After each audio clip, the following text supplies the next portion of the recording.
مسجدوں کو بناؤ، مسجدوں کو بناؤ۔ آپ صلی اللہ علیہ وسلم نے فرمایا، صحابہ نے فرمایا یا رسول اللہ، اگر کسی کے اندر اتنی ہمت نہ ہو کہ وہ پوری مسجد بنا دے، ایک ہی آدمی پوری مسجد بنا دے، اتنا مال والا نہ ہو، اتنا پیسے والا نہ ہو، تو کیا کرے؟ فرمایا میرے صحابی، اگر چڑیا کے گھونسلے جتنا بھی کوئی مسجد بنا دے گا، اس کے لیے بھی یہی حکم ہے، بیتن فی الجنہ، سبحان اللہ۔ اس کا محل بھی جنت کے اندر بنا دیا جائے گا۔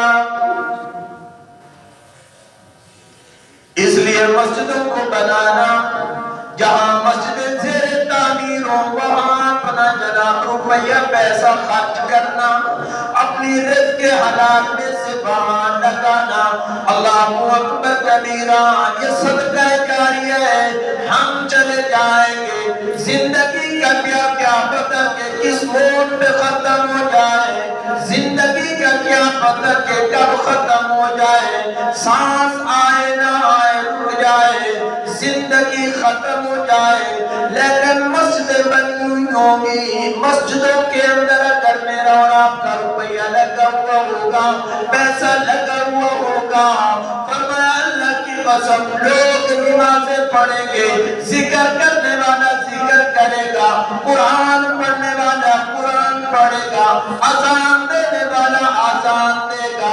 فرمایا اذان دینے والا اذان دیتا ہے، جہاں تک اذان کی آواز آتی ہے لوگ ان پہ جواب دیتے ہیں اور لوگ مسجدوں میں آ کے نماز پڑھتے ہیں۔ فرمایا جس طرح قدم قدم پہ انہیں ثواب اور نیکیاں ملتی ہیں، اسی طرح بنانے والوں کو بھی قدم قدم پہ نیکیاں ملیں گی۔ سبحان اللہ۔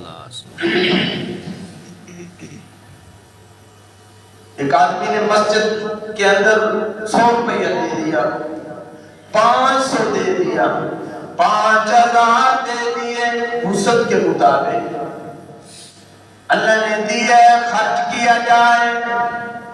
ایک آدمی کی پہنچ 100 روپیہ تھی، اس نے 100 روپیہ دیا۔ ایک آدمی کو اللہ نے اتنا دیا تھا وہ 500 دے سکتا تھا، 500 دیا۔ ایک آدمی کو اللہ نے اتنا دیا کہ وہ 5000 دے سکتا تھا، 5000 دے دیا۔ ایک آدمی کو اللہ نے اتنی وسعت و طاقت دی، مال دیا ہوا تھا، اس نے 5 لاکھ دے دیا۔